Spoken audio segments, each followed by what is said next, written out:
Ես ուզում եմ այդ նորահայտ եկեղեցու մասին մի քանի փաստ շեշտել, որ այդ եկեղեցին ի տարբերություն վանքի մյուս կառույցների տուֆից է կառուցված։ Այո, օրինակ վանքը բոլոր կառույցները, եկեղեցիները, գավիթը բազալտից են։ Նորահայտ եկեղեցին տուֆակերտ է եւ ի՞նչն է հետաքրքիր, որ այդ տարածաշրջանում տուֆ չկա։ Մեր նախնական ուսումնասիրություններով մենք պարզել ենք, որ այդ տուֆը բերել են աշտարակի շրջանի Ագարակ գյուղի հանքավայրերից։ Շատ հետաքրքիր մի հանգամանք։ Հատուկ քարը տարել են, տուֆից կառուցել են։ Այսինքն դա է այդ եկեղեցու եզակիությունը։ Եզակիություն չի, ավելի շատ այդ ժամանակաշրջանի վաղ միջնադարի 5-ից 7-րդ դարերի բնորոշ մի այդպես շինարարական արվեստ է։ Խոշոր տուֆի ծալերով սրբատաշ, շատ ամուր, բայց որոշակի այդպես շեղումներ կան հատակագծային, մենք հիմա դա ենք ուսումնասիրում, միգուցե դա երկրաշարժի հետևանք է, ինչ որ այդպես դեֆորմացիաներ են տեղ ունեցել, շեղումներ, պատերի առանցքներ եւ հորիզոնական եւ ուղղայաց ուղղությամբ շեղումներ կան պատերի։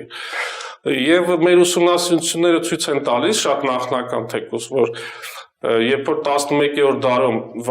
Քեչարեսի վանքի ուրեմն առաջի եկեղեցին կառուցվել է 1003 թվականին։ Երբ որ սկսել են կառուցել, նրանք ըստ ուսումնասիրությունների այդ եկեղեցին տեսել են նորահայտ եկեղեցին։ Եղել է կիսավեր։ Այո, մեր կարծիքով եղել է կիսավեր, նրանք այդ փլատակները մաքրել են, կոնսերվացրել են պատերը, բայց չեն վերականգնել։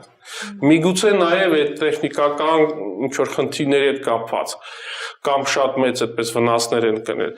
Եկեղեցին այլևս չի վերականգնել։ Փոխարենը կողքին կառուցվել է նոր եկեղեցիներ, որոնք հետագայում 11-13-րդ դարում արդեն համալրվել են նոր կառույցներով եւ ձևավորվել է Քեչարես վանական համալիրը։ Բայց հետաքրքիր է, որ վանքը կառուցվել է ավելի հին եկեղեցու տեղում։ Շատ հետաքրքիր է։